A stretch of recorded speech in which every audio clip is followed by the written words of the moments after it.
vamos a empezar con el tema, pero antes, ¿qué recordamos del tema anterior? El ministerio de Jesús. ¿Qué hablamos del ministerio de Jesús?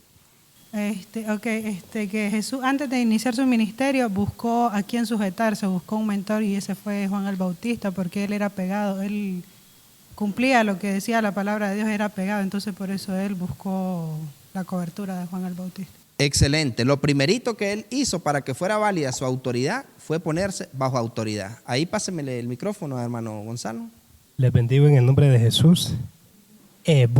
Primeramente nos habló de cómo vino Jesús al mundo. O sea, vino como hombre. ¿Ah? Correcto.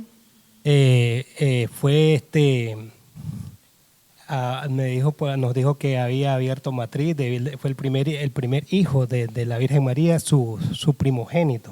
¿Ah? Correcto.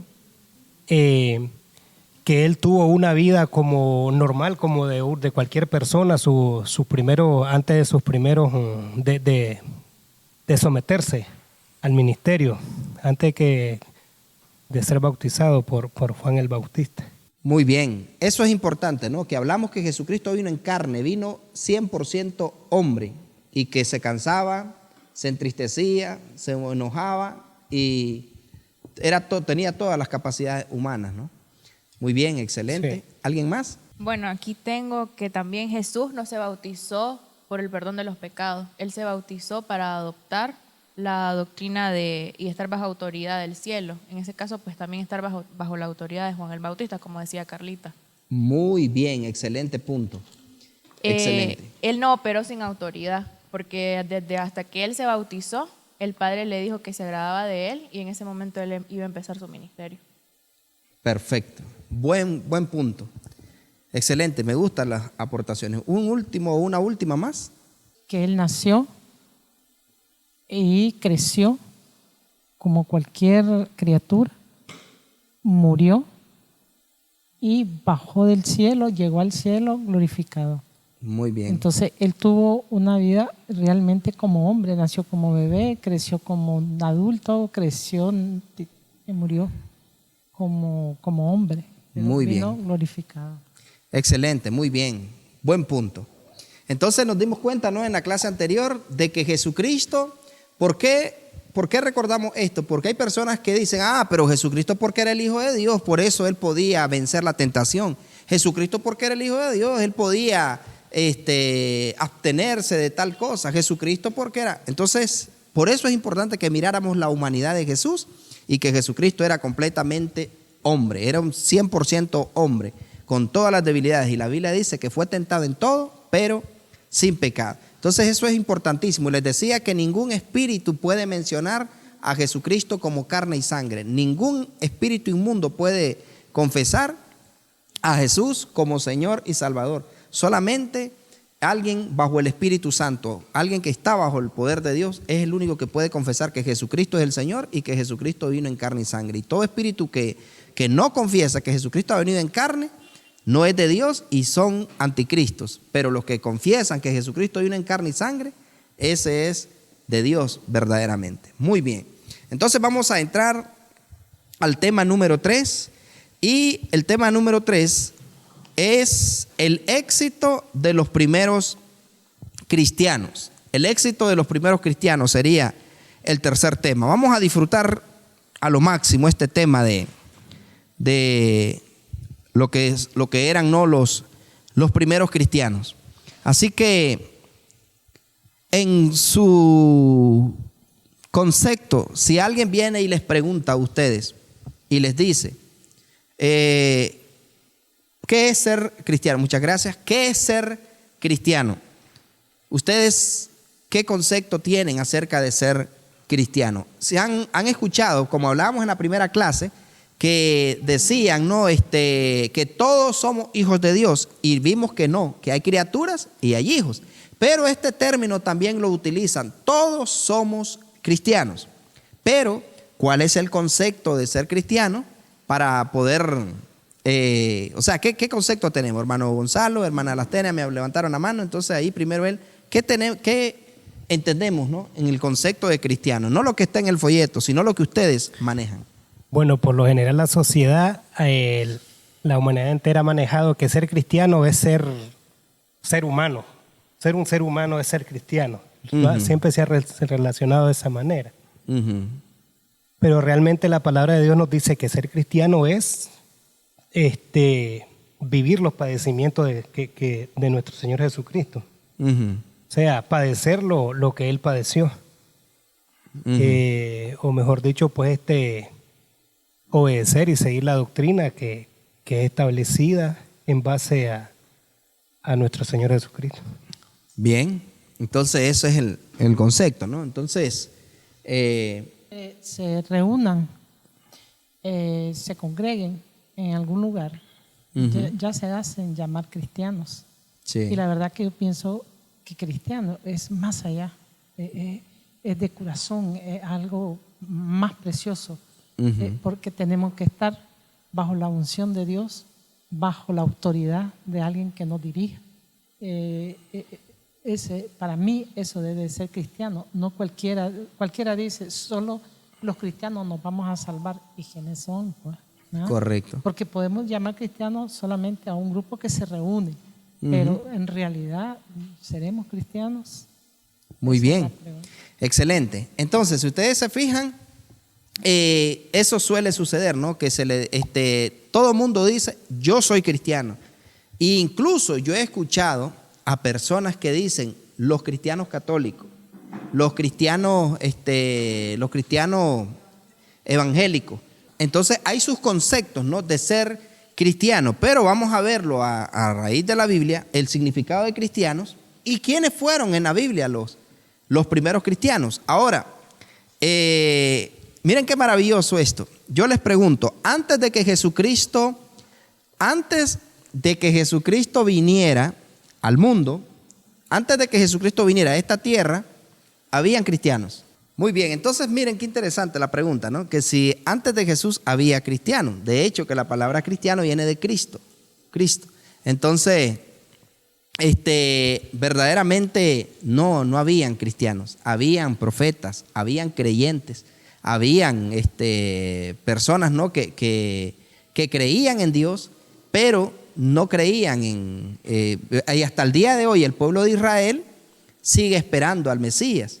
O sea, no creen en Jesucristo. Muchos, gracias a Dios, hay unos que ya, pero no habían cristianos. Habían creyentes en la palabra de Dios, habían creyentes prácticamente solo en el Antiguo Testamento. Ellos creían en el Antiguo Testamento, sí sabían que habían profecías que se iban a cumplir, habían milagros, Eliseo era un tremendo, ¿no? Que manifestaba milagros, Elías, los profetas hicieron milagros y vieron la manifestación del Espíritu Santo, pero todavía no habían cristianos. Entonces vamos a ver, la pregunta que yo le hago es que manejemos bien lo que es el concepto, ¿no? De ser cristiano, para que hoy miremos en esta clase si verdaderamente todo el mundo es cristiano. Y aunque anda en una Biblia en la mano, aunque esté en una iglesia evangélica, aunque esté en una denominación, en un ministerio o en un concilio, si verdaderamente todo el mundo es cristiano.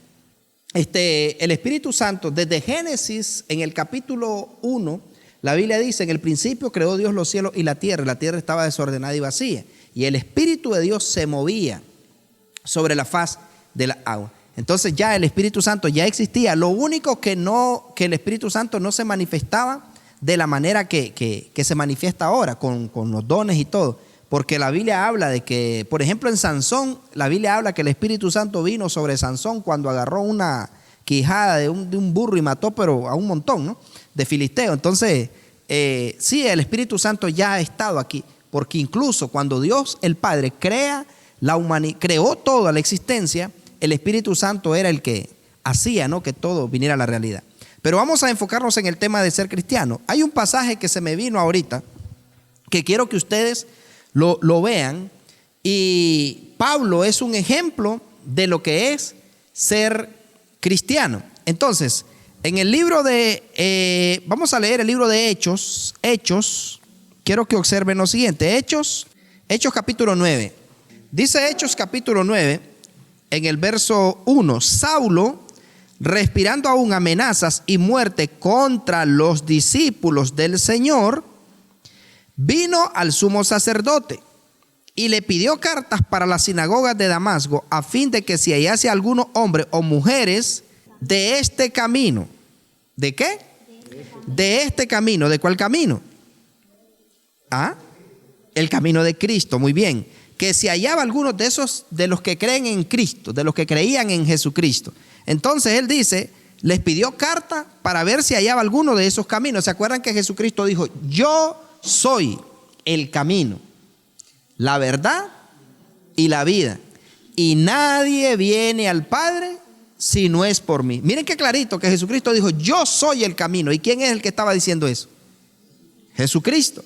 Entonces, yo soy el camino, la verdad y la vida. Y nadie, dice él, nadie viene al Padre sino por mí. Entonces él dijo, ¿no? Que a través de él. Entonces viene Pablo y dice que si hallaba alguno de ese camino, del camino del cristianismo, ¿no? Si hallaba alguno de ese camino, o sea, que hablaban de Jesucristo, manifestaban a Jesucristo. Entonces dice él que los trajese presos a Jerusalén. Verso 3, mas yendo por el camino, aconteció que al llegar cerca de Damasco, repentinamente le rodeó un resplandor de luz del cielo, y cayendo en tierra oyó una voz que decía, pónganle atención, ojo y oído, Saulo, Saulo, ¿por qué me persigues? Él dijo, ¿quién eres, Señor? ¿Qué preguntó Saulo de Tarso? ¿Quién eres, Señor? Y él le dijo, yo soy Jesús. ¿Qué sigue? Yo soy Jesús a quien tú persigues. Dura cosa te he dar cosas contra el aguijón. Él temblando y temeroso dijo, Señor, ¿qué quieres que yo haga? Y el Señor le dijo, levántate, entra en la ciudad y se te dirá lo que debes hacer. Miren qué interesante. Entonces, pónganme atención aquí. Miren qué interesante. Saulo de Tarso va, él va, ¿no? A hacer, Saulo era como un sicario de los fariseos, mataba a los cristianos. Saulo era un asesino, en otras palabras, y la gente que Saulo mataba era a los que hablaban de un tal Jesús, a los que predicaban de un Jesús. Entonces, todos los que hablaban de Jesús, entonces había que matarlos para ellos, ¿no? Entonces Saulo de Tarso, cuando va, él le dice, denme cartas, denme autorización. Miren cómo el hombre ya operaba bajo autoridad, pero operaba bajo una autoridad incorrecta, no ilegal, era legal según la religión, pero era incorrecta. Eso es importante que ustedes lo manejen. Hay autoridades legales, pero incorrectas. Autoridades legales, pero incorrectas. O sea, que van en contra de la ley de Dios, en contra de lo que Dios establece. Entonces, ¿qué es lo que sucedía? Saulo de Tarso estaba sujeto, porque él era de la corriente, ¿no? de los fariseos. Entonces, sí tenía ciudadanía romana, pero no era ningún soldado romano. Entonces, ¿qué es lo que sucede con Saulo de Tarso? Saulo les dice a los fariseos y a los escribas, ¿no? Denme cartas, denme legalidad, autorícenme que si yo en el camino me encuentro cristianos, yo los voy a traer presos para matarlos, ¿no? A unos los apedreaban, los azotaban y los mataban. Entonces, ¿qué es lo que pasa con Saulo? Pero ¿quiénes eran esos que Saulo iba a perseguir? Eran cristianos, eran seguidores de Jesucristo. Entonces, ¿qué es lo que sucedió? Los de ese camino, a ellos le llamaban aquí, hasta este momento a ellos les llaman los del camino. O sea, todavía no les decían cristianos, eran los del camino. Eran conocidos como los del camino, pero el camino a lo que ellos se estaban refiriendo no era algo de eso, sino que era las pisadas que ellos seguían, la visión que ellos seguían, al hombre que ellos seguían, entonces a los de ese camino. Entonces, en este asunto, ellos eran, los del camino tiene que ver con una misión, una visión, un objetivo. Entonces, Saulo dice, si hay a uno de ese camino, yo me los traigo presos. Pero cuando le aparece la visión, quien se le apareció a Saulo de Tarso fue Jesucristo mismo. Miren qué interesante cómo el peso de ser cristiano. Quiero que analicen esto y lo dimensionen. El peso de ser cristiano, que para llamarse cristianos tenía que ser imitadores de Cristo, andar como andaba Cristo, caminar como caminaba Cristo, hacer lo que hacía Cristo, respetar lo que respetaba Cristo. Entonces, estos hombres que Saulo va a perseguir eran los que defendían ese camino, los que enseñaban ese camino a la multitud. Entonces, cuando se le aparece Jesucristo, le dice a él: Saulo, Saulo, ¿por qué me persigues? Miren qué importante la expresión que Jesús hace. ¿Por qué me persigues? No les dice: ¿por qué los persigues? ¿Por qué los persigues? No, le dice: ¿por qué me persigues? Miren cómo Jesucristo mira a la iglesia, a los cristianos. ¿Por qué me persigues? Ahora, ¿a quién estaba persiguiendo Saulo? A la iglesia, ¿no? Él estaba persiguiendo a la iglesia, estaba persiguiendo a los cristianos, a la iglesia, pero la gente todavía ellos no los miraban definidos. O sea, ¿por qué? Porque con Jesucristo hubieron muchos que en ese tiempo, en los tiempos de Jesús, pónganle mente a esto, en los tiempos de Jesús ya habían otros que predicaban de Jesucristo, pero no eran cristianos. Porque les menciono 2 ocasiones. En una de ellas dice la Escritura que llegaron los discípulos y le dijeron a Jesús: Maestro, mira, hay unos que andan hablando en tu nombre, impídeselos, porque no andan con nosotros, no andan en este camino, no son de esta denominación, por así decirlo, no son de esta religión, no son de esta denominación. Bueno, el evangelio no es religión, no son. Entonces Jesús les dice: ay, déjenlos, porque no hay nadie que hable en mi nombre que después hable mal de mí, porque el que conmigo no recoge desparrama. Entonces ellos, en otras palabras, estaban recogiendo. Pero ¿qué es lo que les quiero decir? Ellos no seguían a Jesús, pero hablaban de Jesús. Entonces los discípulos se pusieron celosos. O sea, si estos no andan con nosotros, si estos no son del ministerio de fuego, entonces no nos juntemos con esa gente. No, ellos hablaban de Cristo. Entonces, ¿qué fue lo que pasó? Jesucristo les dijo: ay, déjenlos, si el que conmigo no recoge desparrama, no se los impidan. Y también hay otra ocasión donde los fariseos, donde cuando iban estaban discutiendo en apresar a Jesús, dice la Escritura que algunos dijeron: ay, déjenlos, si hace poco se levantó un fulano de tal con un grupo y al final terminaron en nada, así que ahí déjenlos, estos son otro grupo más. Pero ellos no saben, o sea, como que no estaban definidos. Entonces, ¿qué fue lo que llevó a la definición de que a ellos hasta este punto yo les voy mostrando, de parte de Dios, ¿no?, qué significa ser cristiano? O sea, ¿qué es ser cristiano? Cristiano no es un nombre, cristiano es una vivencia. Cristiano no es un nombre, es una vivencia. O sea, es algo que se identifica. Por ejemplo, cuando alguien dice, es policía, por ejemplo, ¿qué encierra ser policía? Es alguien que se supone, ¿no?, que tiene honor, seguridad y servicio, que tiene que ser honorable, servicial y brindar seguridad. Entonces, cuando alguien dice policía, entonces dice honor, seguridad, servicio, protección, autoridad. Si hago malas cosas me va a meter preso y que no sé qué, y que no sé cuándo. Entonces, cuando dice, pero si ya viene y dice alguien bombero, es bombero. Entonces, ¿en qué está pensando? En que es alguien que apaga fuego, que aunque a los bomberos solo los miran como que son los que apagan fuego. ¿Y qué va a hacer? Los bomberos, sí, primeros auxilios, y ellos también tienen salvan mascotas, salvan personas y de todo. Pero lo que les quiero decir es que cuando nosotros decimos, ahora viene y dice futbolista, no vamos a decir: ah, sí, ese brother pega unos honrones. Entonces, sabemos, ¿no?, futbolista. Pero cuando dicen cristiano, no van a decir: ah, el que fuma, el que bebe, el mal hablado, el mentiroso, el de mal testimonio. No. Cuando dicen el cristiano, están hablando que es alguien que prácticamente es un pequeño Cristo, por así decir. Es un pequeño Cristo. O sea, es alguien que representa a Jesucristo. O sea, el que verdaderamente habla como Él habla, anda como Él anda, dice lo que Él decía. Entonces, mirábamos ayer, el jueves, mirábamos en la enseñanza que Jesucristo dijo: yo tengo una comida que comer. Mi comida es que haga la voluntad del que me envió y que acabe su obra. Yo tengo una comida que comer. Entonces, ¿cuál debería de ser la comida de los cristianos?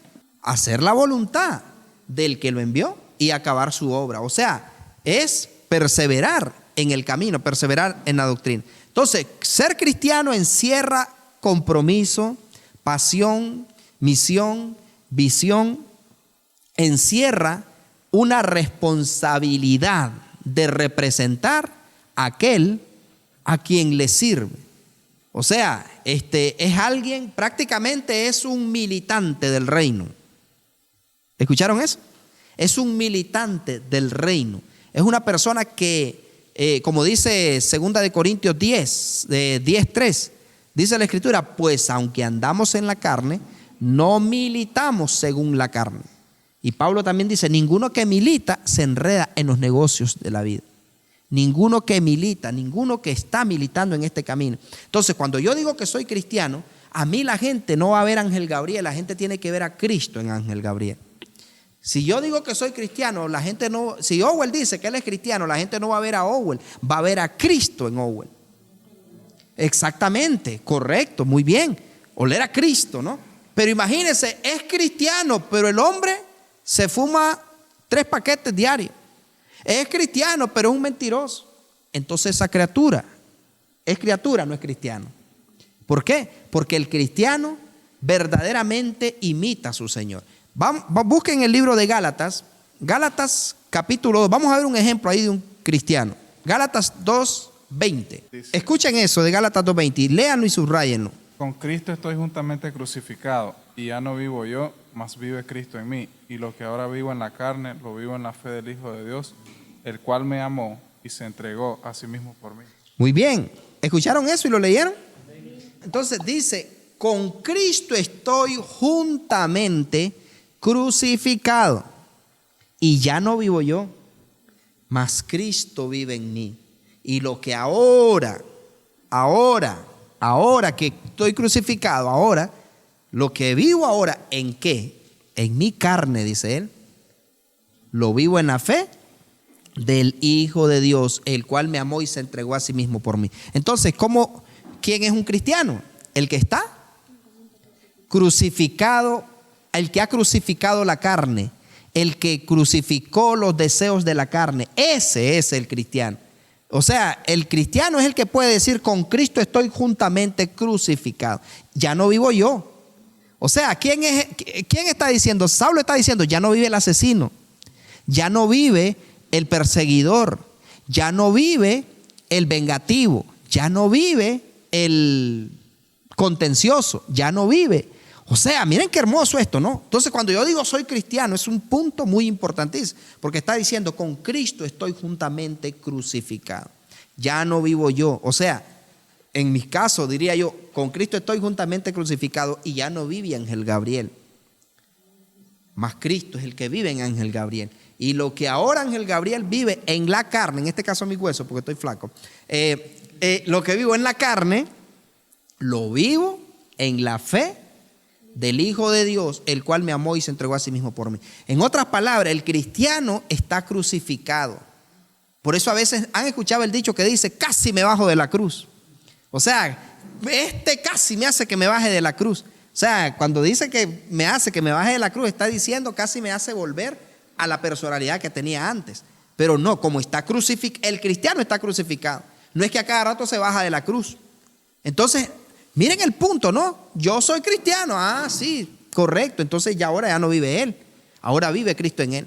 Pero es cristiano y miramos todos los frutos de la carne en él. Entonces no es cierto que es cristiano. Porque el cristiano anda en el espíritu y no satisface los deseos de la carne. Porque el deseo de la carne es contra el espíritu y el del espíritu es contra la carne. Entonces el cristiano ahora no vive para sí, vive para Cristo. ¿Me explico? Vive para Cristo. Entonces eso es muy importante, que nosotros nos demos cuenta que es fácil, ¿no? Y ustedes van a ver a personas que toman, que fuman, que mienten, que odian, con resentimiento, con rechazo, con racismo y etcétera, que ustedes los van a ver, que ellos dicen, yo soy cristiano. Y incluso hay gente que les dicen, mira, ya aceptaste a Cristo. Sí, yo soy cristiano desde que nací. ¿Han escuchado eso? Que hay gente que dice, ajá, yo soy cristiano desde que nací. En mi casa todos somos cristianos. Pero de acuerdo a lo que estamos estudiando, ¿es cierto que todo el mundo es cristiano? No. Ahora, el que está en una iglesia evangélica, ya de cualquier denominación, ¿es cierto que es cristiano? Interesante, ¿no? ¿Cuáles son los que son cristianos? En los que están crucificados con Cristo, los que ya no viven ellos, ahora vive Cristo. Sí, porque yo les digo, es maravilloso que ustedes se den cuenta que son cristianos. Hay personas que me hubiera hecho eso cuando yo no era cristiano. que uno dice que me hubiera salido con eso cuando yo no era cristiano. ¿Por qué? Porque entonces uno dice, hombre, verdaderamente he cambiado. Miren qué interesante. Hasta allí, si ponemos en la balanza a alguien y le decimos, vos sos cristiano, y le empezamos a decir todo esto, y que se mida, esa sería la palabra, que se mida de acuerdo a estos estándares, a estas características, podrá decir, sí, es cierto, yo soy cristiano porque hago todo eso. La Biblia habla de un joven que llegó donde Jesús y él le dijo, maestro bueno, ¿qué debo hacer para ser salvo? En otras palabras, ¿qué debo hacer para heredar el reino de los cielos? Porque el cristiano hereda el reino de los cielos, o los cristianos heredamos el reino de los cielos. Entonces, el cristiano, que ese joven llega y le dice, maestro, ¿qué debo de hacer para ser salvo? Para heredar la vida eterna. Entonces el Señor me dice, los mandamientos conoces. No matarás, no hurtarás, amarás a Dios por sobre todas las cosas. Y comienza el Señor a decir, pero qué hermoso que Él viene y le dice, todo eso lo he guardado desde mi juventud. Entonces le dice él, ahora si quieres ser perfecto, ve y vende todo lo que tienes y dáselo a los pobres y sígueme. ¿Y qué dijo él? Dice la Biblia que salió triste porque tenía muchas riquezas, tenía muchos bienes. Entonces él dijo, no, mejor no. Entonces no quiso ser crucificado con Cristo, porque ser crucificado es negarse. Jesucristo, dice la Biblia que Él fue crucificado. Cristo, cuando fue crucificado, Él se negó a ser Dios, se negó. Es más, Jesucristo desde que se vino al mundo, desde que vino a la tierra, Él ya dejó la gloria. Él dejó de ser Dios, dejó de ser el Hijo de Dios, dejó de tener los poderes que tenía, dejó todo, se hizo carne y renunció a todo eso. Entonces un cristiano renuncia, o sea que si yo soy cristiano, significa que ahora yo voy a renunciar a todo aquello que yo sé que no es agradable a los ojos de Dios. ¿Me estoy explicando? O sea, si yo voy a ser cristiano y quiero heredar la vida eterna, ve y vende todo lo que tiene. O sea, a lo que Jesús se está refiriendo es todo aquello que tú sabes que te separa de mí. A ese joven eran las riquezas las que lo separaban. No es que las riquezas sean malas, pero a él las riquezas lo separaban, y lo demostró cuando el Señor le hace el llamado. Cuando el Señor le dice, vende todo lo que tiene y dáselo a los pobres y sigue. Entonces él no quiso negociar eso. Entonces, ¿cuál puede ser una riqueza de una persona? No, pero es que esa amistad no la puedo dejar. No, es que esa muchacha, aunque yo sé que ella no es cristiana, yo no la puedo dejar. Es que ese muchacho, aunque yo sé que no es cristiano, no, es que ese trabajo, aunque yo sé que ese trabajo me separa de Dios, yo no lo puedo dejar.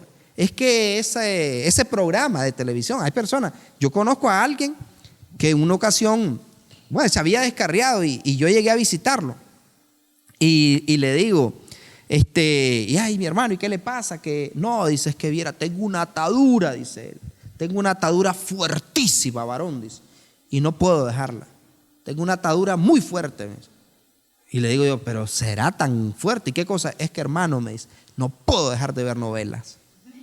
Imagínense la atadura que tenía. Imagínense yo, o sea, no puedo dejar de ver novelas, dice.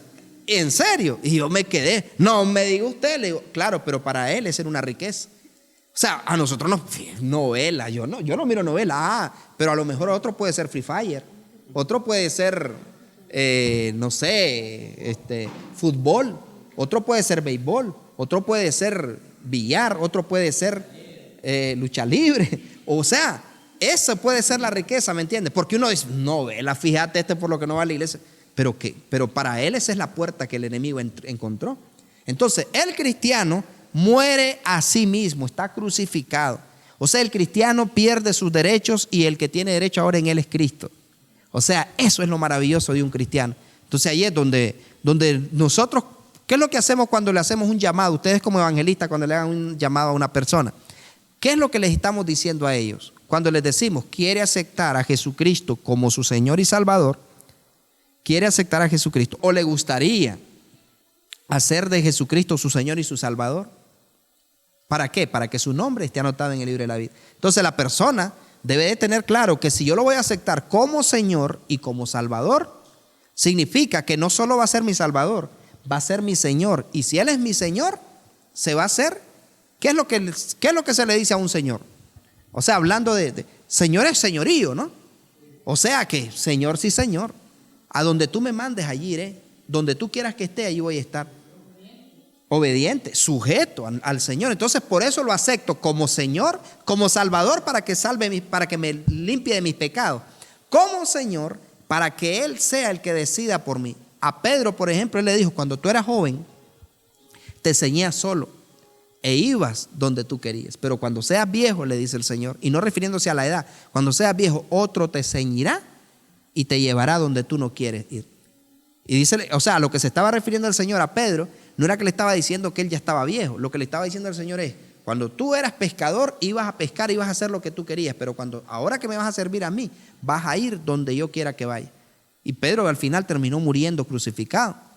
Entonces el punto es este, y no murió en Roma. Pedro murió en el mismo Jerusalén. O sea, eso es otra historia. Pero el punto es que lo que yo quiero que ustedes vean es el peso que tiene decir: yo soy cristiano. ¿Lesbia? Por ejemplo, si ya le hablaste y todo, y quiere aceptar a Jesucristo como Señor y Salvador, y la persona realmente nos pasó, pues ya, y la persona nos dijo que no lo quería aceptar. Y le preguntamos pues varias veces, y yo llegó un momento que les dije: no, ya no le digan, no le insistan.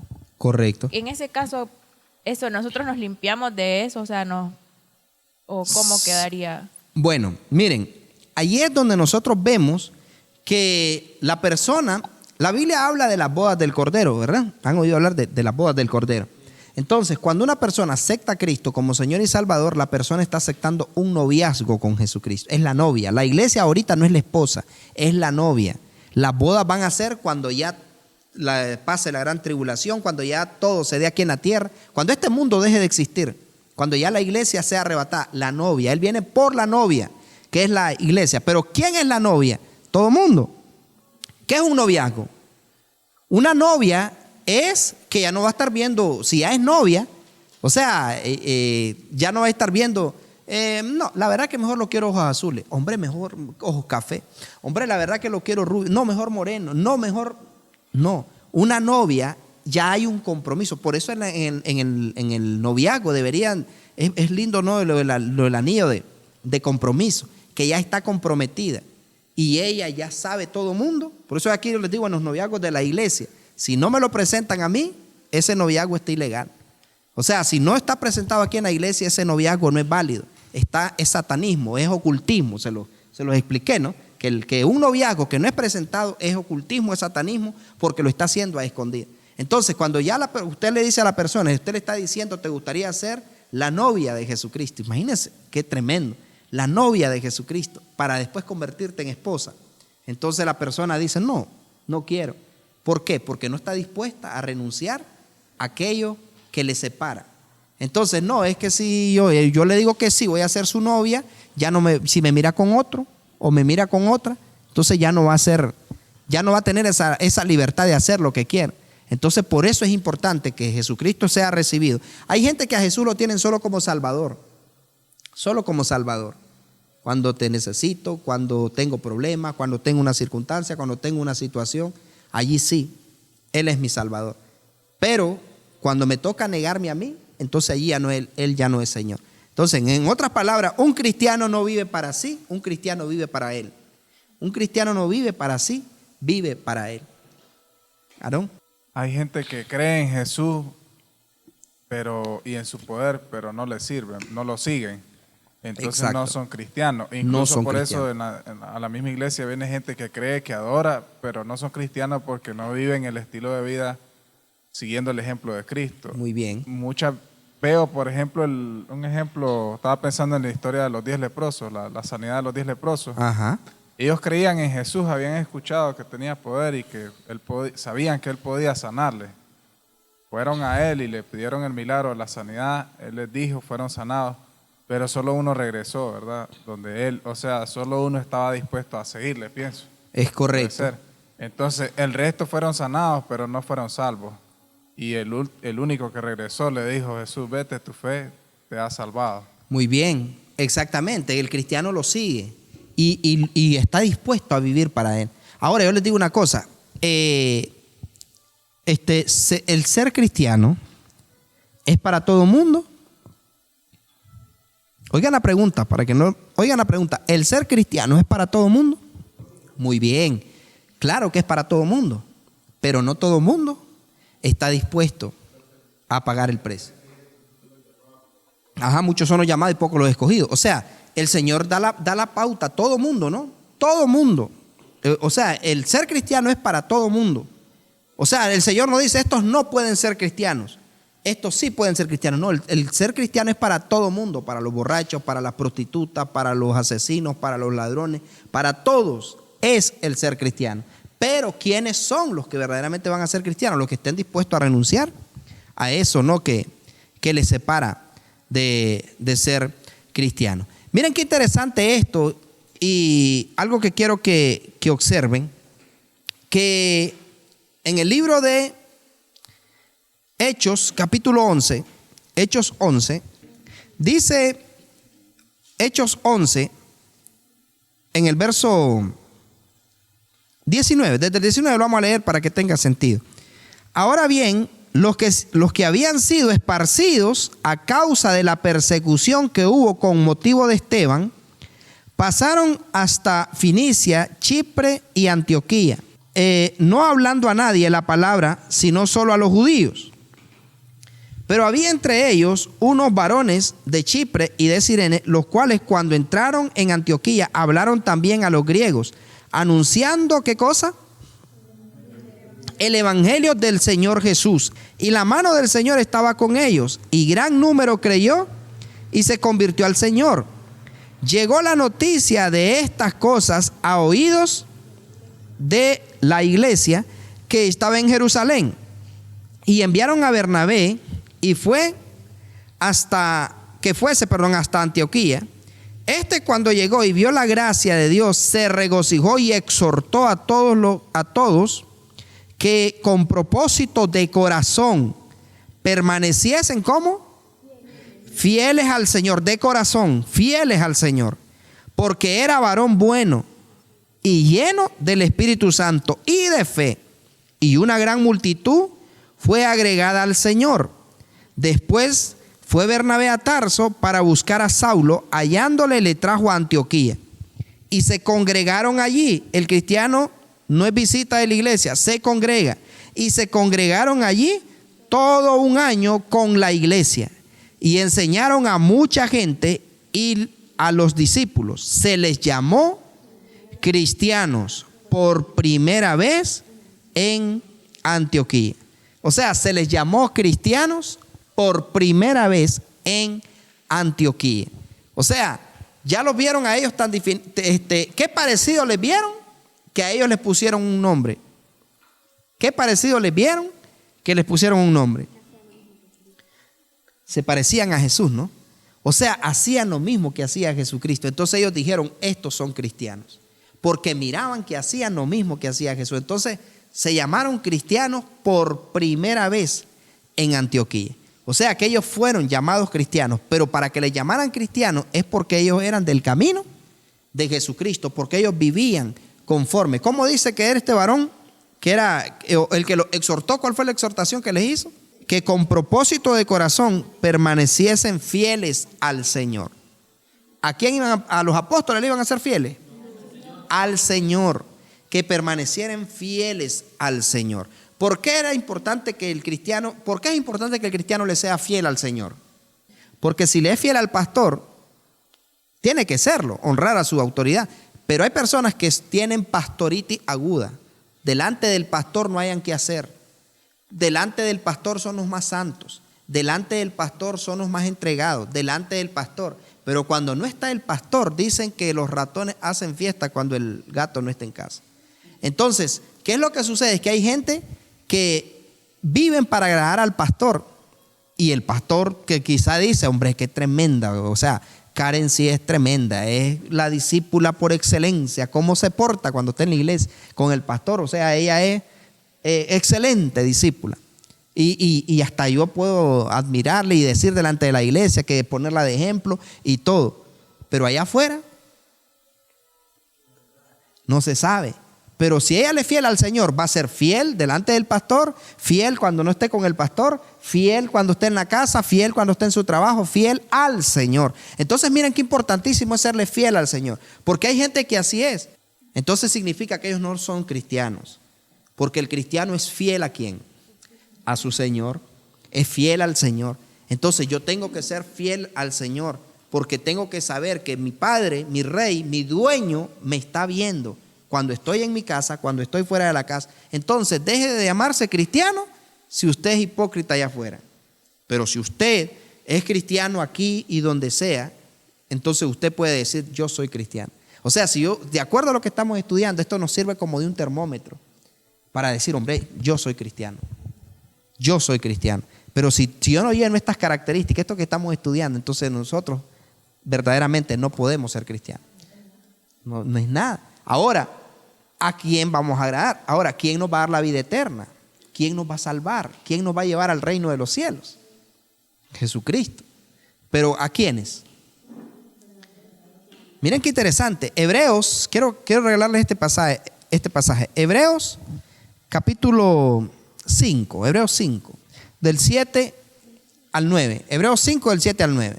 Y Cristo, en los días de su carne, ofreciendo ruegos y súplicas con gran clamor y lágrimas, al que le podía librar de la muerte, fue oído a causa de su temor reverente. Y aunque era hijo por lo que padeció, ¿aprendió qué? ¿A dónde lo llevaron los padecimientos? A la obediencia. Y habiendo sido, ojo y oído, y habiendo sido perfeccionado, vino a ser autor de eterna salvación. ¿Para quiénes? Para todos los que le obedecen. ¿De quién es Salvador él? ¿Y a quiénes va a venir a buscar? A todos los que le obedecen. Entonces no al que va a la Pentecostal, no al que va allá a la iglesia El Quirio, no al que va allá a la iglesia La Odisea, el que vaya a la iglesia Filadelfia, el que vaya a la iglesia tal. No, porque yo les voy a decir algo. Yo quisiera como pastor y como maestro de ustedes que en Ministerio de Fuego aquí nadie se pierda. Eso es mi deseo. Pero ese es el deseo de ellos. ¿Son cristianos? Yo no lo sé. Dios lo sabe. Pero por sus frutos los conoceréis. Por sus frutos los vamos a conocer. No por su canto, no por su danza, no por su predicación, no por su diezmo, no por su ofrenda, no por su siembra, no por eso. Por su fruto los vamos a conocer. Entonces miren qué interesante esto. Dice que Cristo, es que me gusta este pasaje y si lo pueden aprender de memoria, apréndanse. Dice el verso 9, y habiendo sido perfeccionado, vino a ser autor de eterna salvación para todos los que le obedecen. ¿Que le obedecen en qué? Sus mandamientos, su palabra, en su forma de ser. Entonces, todos los que le obedecen. Él viene, dice, hay gente que muchas veces dicen, Dios Jesucristo viene por una iglesia pura, sin arrugas y sin mancha. Por una iglesia pura, sin arrugas y sin mancha. Entonces, señores, señoritas, caballeros que están aquí, nosotros para decir que somos cristianos, lo primero que tenemos que saber es que Jesús no solo es nuestro Salvador, sino que es nuestro Señor. Tenemos que estar crucificados con Él. No tenemos que vivir nosotros, tiene que vivir Él. O sea, Él en nosotros. Tenemos que obedecerle a Jesucristo y andar como Él anduvo, hacer lo que Él hacía. O sea, yo no me puedo llamar cristiano si yo no hago lo que hacía Jesucristo. Entonces, ¿cómo lo vamos a conocer a Jesús? Por medio de su palabra, por medio de su palabra. Pero ¿a dónde lo vamos a conocer? Por eso es importante el congregarse. O sea, cada vez que yo vengo a la iglesia a ser entrenado, a recibir la palabra, yo me voy a ir perfeccionando. Lo que aquí no es un ministerio apostólico y profético. Dice la Escritura que los apóstoles, profetas, evangelistas, pastores y maestros están para perfeccionar a los santos, para la obra del ministerio. Esto que están haciendo aquí ustedes es parte de la perfección y de la formación para la obra del ministerio. Entonces ahora ustedes van a poderle decir a la gente cuando le digan que son cristianos, entonces ustedes le van a decir, entonces vos ya no haces lo que te da la gana, ahora haces lo que dice Jesús. Ahora vos no hablás como cualquier vago de la calle, ahora vos hablás como habla Jesucristo. Andás como andaba Jesucristo, vivís como vivía Jesucristo. Entonces, ¿cómo les dijera?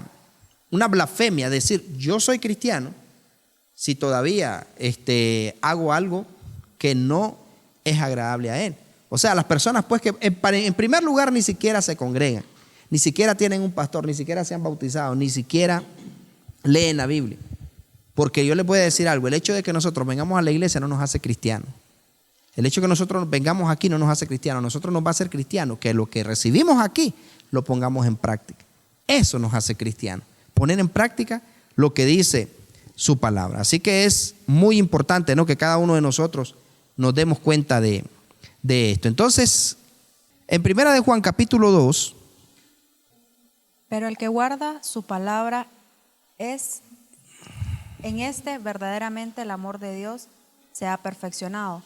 Por esto sabemos que estamos en Él. El que dice que permanece en Él debe andar como Él anduvo. Miren qué interesante. O sea, vean esa característica.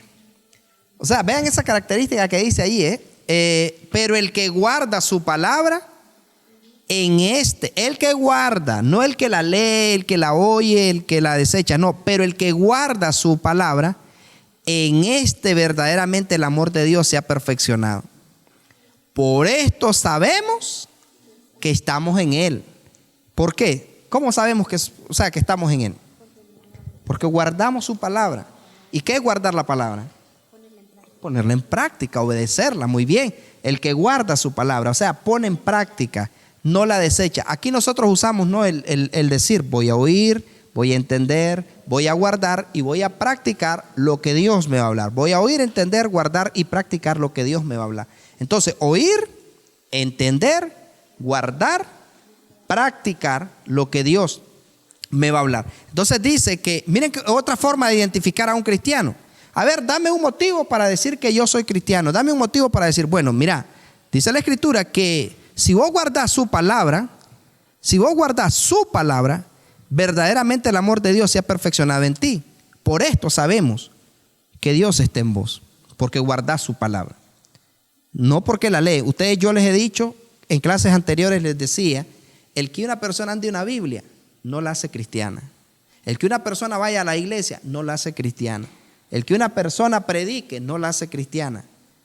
El que guarda su palabra, eso lo hace cristiano. O sea, yo guardo sus mandamientos. Yo sé que Él a mí me dice, bueno, ama a tu prójimo como a ti mismo. Sí, pero es que se me cae mal. Ama a tu prójimo como a ti mismo. Entonces yo sé que Él me pidió amar a mi prójimo. ¿Y quién es mi prójimo? Principalmente aquellos que no son de nuestro agrado. Esos son nuestro prójimo. O sea, la Biblia habla, cuando Jesús habla de eso, de amar al prójimo, puso una parábola del buen samaritano, que los samaritanos y los judíos no se llevaban entre sí, pero Él puso una parábola del buen samaritano. O sea, que los de su pueblo no lo ayudaron, pero, por ejemplo, en este caso, miren, nosotros los cristianos, tenemos que amar a las personas sin importar cuál sea su condición, pero no amar su pecado. Eso que quede claro. O sea, nosotros podemos amar al homosexual, pero no su homosexualismo. Podemos amar al político, pero no su corrupción. Podemos amar al borracho, pero no su borrachera. ¿Me explico? O sea, Él es nuestro prójimo y necesita de nosotros que podamos ayudar. Entonces dice aquí que guarda su palabra. Entonces, ¿qué palabra guardo? Todo lo que Él me dice. El Señor me dice, ama a tu prójimo como a ti mismo. Amarás a Dios por sobre todas las cosas. Honra a tu padre y a tu madre. Imagínense, yo soy cristiano, pero trato a mi mami y a mi papá de la patada. Mentira que soy cristiano, porque no estoy guardando la palabra. El que es cristiano honra a padre y madre, respeta a las autoridades. Por eso es que nosotros queremos que ustedes lean ese libro de autoridad espiritual y lo mediten, o sea, que hagan anotaciones. Entonces dice que, y el 6 todavía está más claro.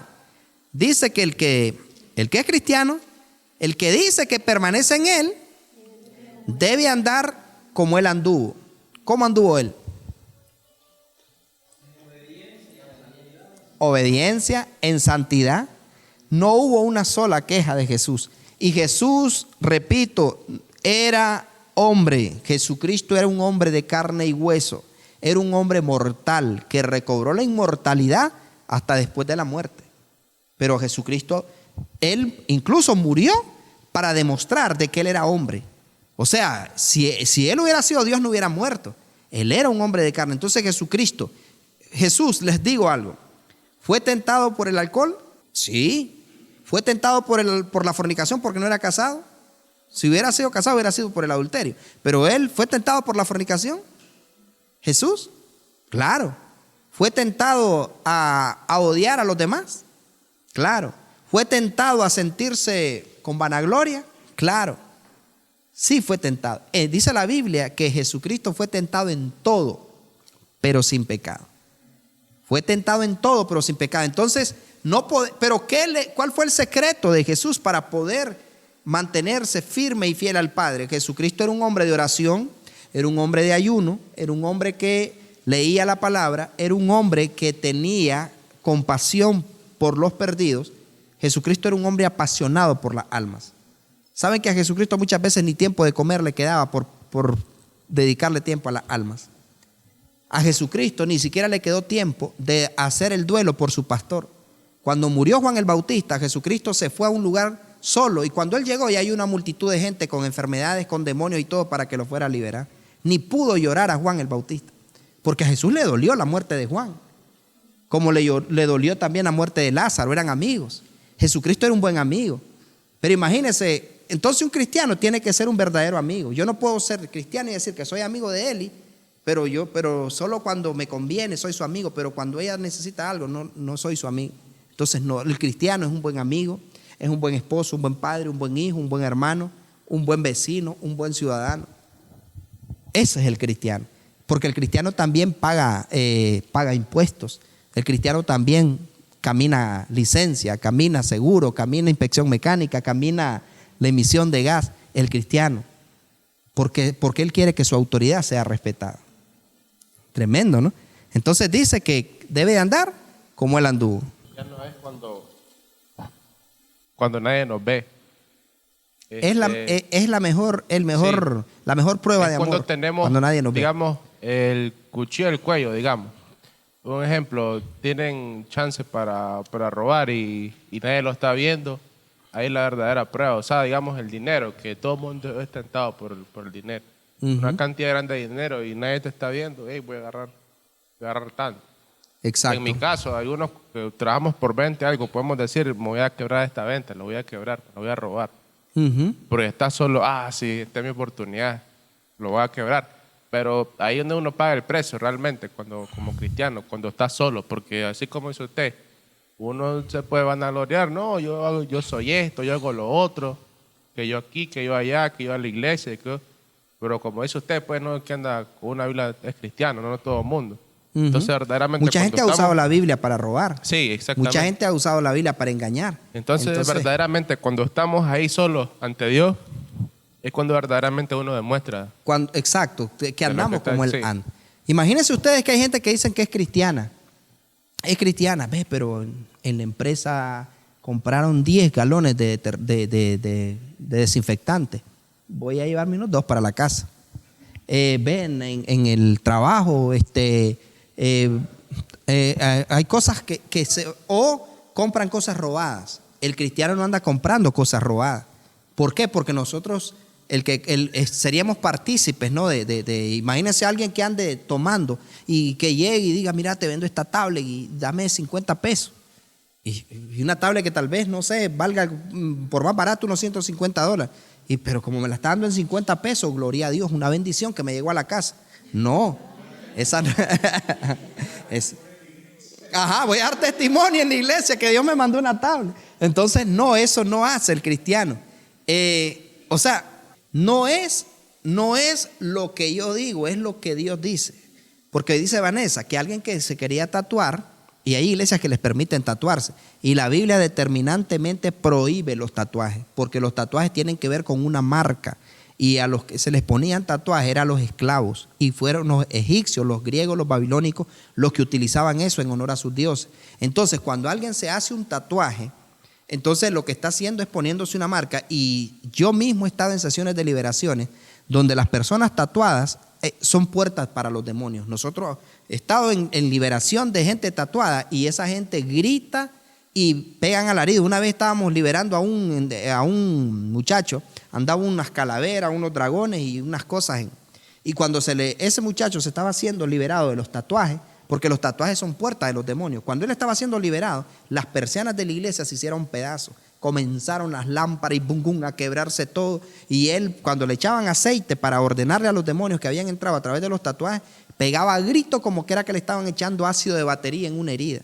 Él gritaba cuando le caía el aceite. Y claro, estaba haciendo a través de la liberación. Entonces, ¿por qué? Porque el cuerpo nuestro, la Biblia dice que el que destruye el templo del Espíritu Santo, Dios lo destruirá a él. Entonces, un tatuaje o la gente que se corta a propósito, que por cólera vienen y eso es poseer, la persona queda poseída por demonios. Alguien que se rasguña, a eso se refiere la Biblia, no cortarse el cuerpo. Por ejemplo, en los profetas de Baal, la Biblia dice que los profetas de Baal ya era una costumbre. Cuando el profeta Elías dice que ellos daban vuelta alrededor, ¿se acuerdan del sacrificio? Y dice que los profetas de Baal se laceraban el cuerpo, se cortaban para derramar sangre en honor a Baal. Entonces ellos lo que hacían era entrar en trance a través de eso. Las mismas tribus indígenas hacían esos rituales, ¿no? de cortarse. Entonces el tatuaje sangra a la persona y está lacerando el cuerpo. El tatuaje es una laceración del cuerpo, porque es una tortura, o sea, eso duele.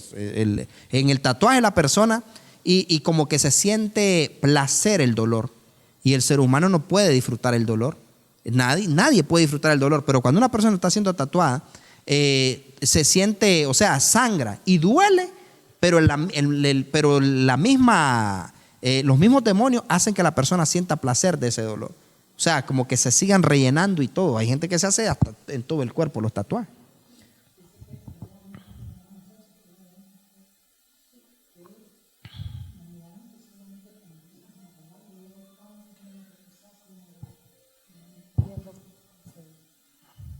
Se laceraba el cuerpo. Sí. Entonces, claro, pero ¿qué es lo que sucede? En ese caso, es correcto. Entonces, eso es una cultura satánica. Los emos son una cultura satánica. Hay gente que incluso que se los permiten. Pero en ese caso, imagínense a alguien diciendo que ya un cristiano, miren, una persona, quiero aclarar esto, una persona puede venir a Cristo tatuada hasta el alma, pero viene del mundo y no se puede rechazar. Él viene del mundo. Pero alguien que ya es cristiano, que se vaya a tatuar, esa persona está pisoteando la sangre de Cristo. O sea, una persona aquí a los pies de Cristo puede venir con las orejas, como hacen algunos que se ponen unas extensiones, unas cosas raras. Ajá. Hay personas que pueden venir tatuado el cuerpo, con piercing hasta en los ojos.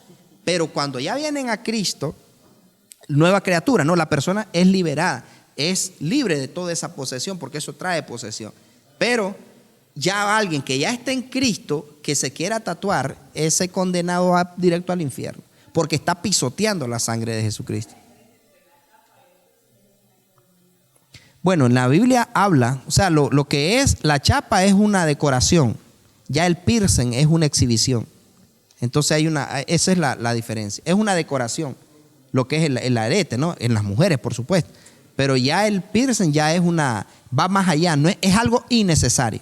O sea, no provoca, o sea, ver una mujer con un par de aretes, un par de chapas y todo, eso las hace ver bonitas, las hace ver atractivas. Pero ya eso de que se ponen piercing, eso ya no es atractivo. Eso ya es como desafiar a lo natural y volver, ya viene pues fuera de lugar. Es lo que pasa, ¿no? El que no es cristiano quiere buscar una justificación. Por ejemplo, la Biblia dice que no lo que entra al cuerpo contamina, sino lo que sale. Entonces hay algunos que dicen que pueden beber guaro porque el guaro entra. Entonces no contamina, dicen ellos, sino lo que sale. Entonces eso no es, o sea, es una justificación fuera de lugar, ¿me entiendes? Porque también dicen que decía una mujer en una ocasión, ella decía, ¿cómo es? Un hombre, dice que ¿cómo era? Usando la misma Biblia para tergiversarla, dije que decía que para las mujeres hay 9 mandamientos y que para los hombres solo hay que para los hombres hay 10, pero para las mujeres solo hay 9. Porque dice la Biblia, no codiciarás la mujer de tu prójimo. No dice no codiciarás el hombre. Entonces dicen, o sea, miren cómo es el diablo, ¿no?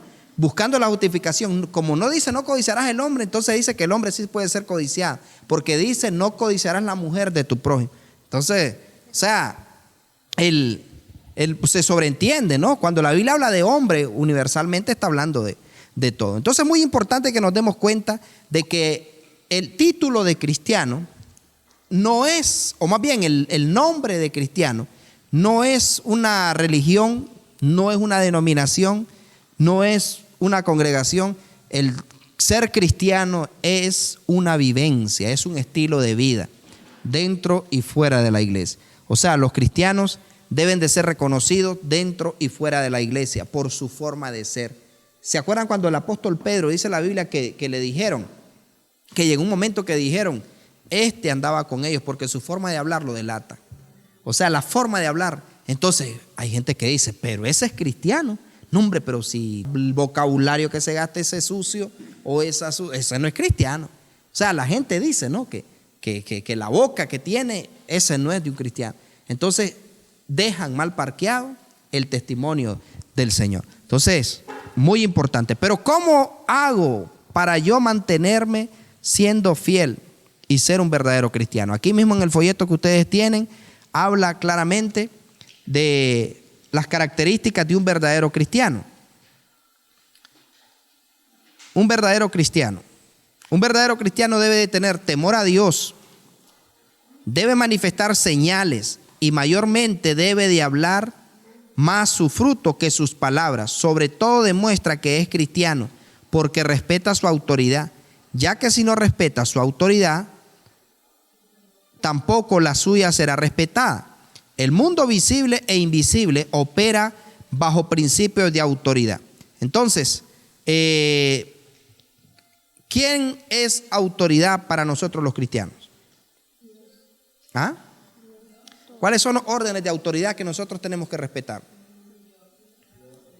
Dios, nuestros padres. En el caso de la iglesia, ¿quién es nuestra autoridad? Primeramente Dios, está el pastor, están los diáconos, están los líderes, los porteros, están los diáconos, los líderes, que son autoridad, ¿no?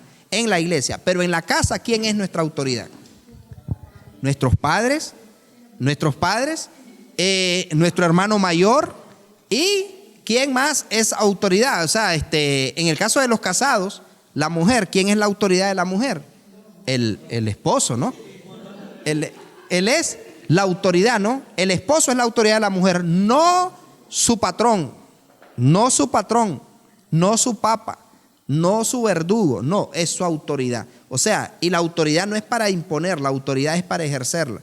O sea, no es que como yo soy la autoridad, ella tiene que ser mi esclava, ella tiene que hacer lo que yo digo y la voy a pisotear. No, no, no. Él es la autoridad, pero es para protegerla, para cuidarla, para amarla, para respetarla, para honrarla y para darle todo lo que necesita. Entonces, yo soy la autoridad de mi esposa, pero ¿quién es mi autoridad? Jesucristo es mi cabeza, Él es mi autoridad, pero yo también tengo mi pastora, ¿no? Que es mi autoridad. Pero como pastor, también yo tengo autoridad. O sea, no es que yo soy absoluto, yo también tengo una autoridad, porque la Biblia dice, la cabeza de la mujer es el hombre, pero la cabeza del hombre es Cristo. Entonces yo también, si Cristo no es mi autoridad, si yo no respeto la autoridad de Cristo, mi autoridad es ilegal. Pero si yo respeto la autoridad de Cristo, entonces mi autoridad va a ser legal. O sea, eso es lo maravilloso. Porque imagínese un hombre, como usted se tiene que sujetar a mí, usted va a ir a tapinear conmigo, vamos a ir a beber cerveza. Y se va a sujetar porque, acuérdense, el pastor dice que usted debe respetarme. No, eso es ilegal. Significa que él no se está sujetando a Cristo. Entonces no puede respetar esa autoridad. Entonces el cristiano también es reconocido por señales, por milagros, por prodigios. Todos los cristianos en la Biblia ustedes los van a encontrar haciendo milagros. Todos. Señales, prodigios, milagros y maravillas. Entonces es importantísimo que nosotros también hagamos eso.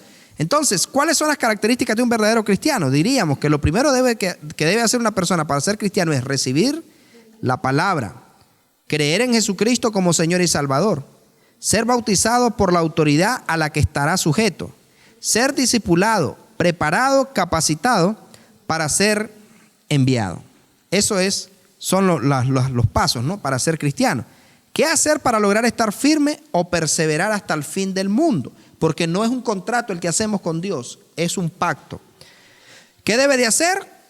Orar, ayunar, leer la palabra, congregarse, evangelizar y testificar de las cosas que el Señor ha hecho. Ahí están los textos para que los lean en su casa. Orar, Hechos 3:1, otras citas, Marcos 14:38, Mateo 26:41.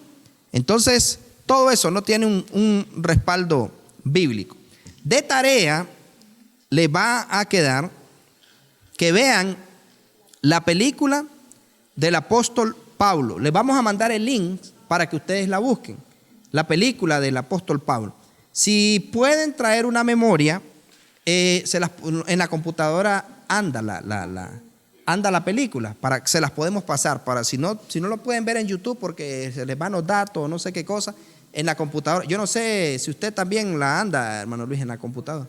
Vean la película y cuando la vean, manden al grupo lo que les pareció la película. Y el resumen del libro de autoridad espiritual sería del capítulo 3 y capítulo 4. Y contestar estas preguntas, ¿verdad? En el folleto las preguntas. Miran la película y el resumen de autoridad espiritual.